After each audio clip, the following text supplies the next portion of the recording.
In Tampa, we find Andy Gallacher, away from the politicians and the platitudes and down with the people, Andy. Yeah, I'm about 5 kilometers down the road from the convention center in a very diverse neighborhood. Just down the road is the I-4 corridor. I'm going to tell you why that's so important in a moment. But this is the West Tampa Sandwich Shop. This is a very important political pit stop for most politicians because of the diversity of Florida. Remember, 29 electoral college votes here.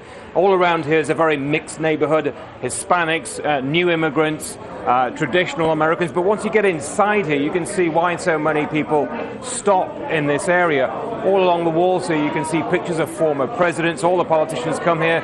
They shake hands, press the flesh if you like. And when I've been talking to people here this morning, you know, if you ask people who's a Republican and who's a Democrat, it's about half and half. And that's really representative of why this state, Florida, is so important. And this area in particular, both parties spend millions and millions of dollars along that I-4 corridor. But joining me now is Victor DeMaio. You are from Hispanic Outreach, from the Democratic Party. Tell us, Victor, why all the politicians come in here and press the flesh and meet everybody and sell themselves. Well, you know, some of the famous people that have come here and made stops were Al Gore when he ran, Hillary Clinton. You know, we've had a lot of famous politicians because you're kind of sitting at the melting pot of Ground Zero. You know, we kind of tease and yet pride ourselves in being the ground zero of the entire presidential election of the United States of America, because if the city of Tampa goes for one or the other candidate, be Barack Obama, Mitt Romney, Hillsborough County, the area surrounding it goes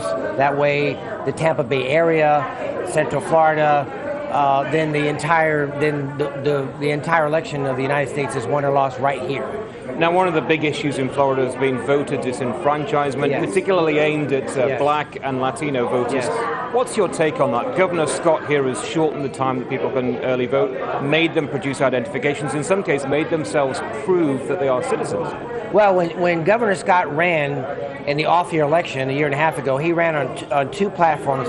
Number one, he's a Tea Party candidate, and he spent $75 million of his own money to win the governorship. And his platform was, I'm going to bring the Arizona immigration law to Florida. That was his platform. And the Democrats did not vote. They were not motivated. And the Tea Party people, as you know, by not just here, but all over the country, were motivated. And you had a Republican sweep a year and a half ago. I think that's changed. But you're right. The disenfranchisement is part of the Republican Party mantra. I think it's sad, but, you know, attacking Hispanics, immigrants. Well, just tell us why the Hispanic vote is increasingly important. You only have to look at the census to realize what the numbers are. Well, exactly. Hillsborough County, where we're sitting, out of 1.2 million people in the county, almost 300,000 people are Hispanic. That's almost 25% of the county is now Hispanic, and those are the people we've counted.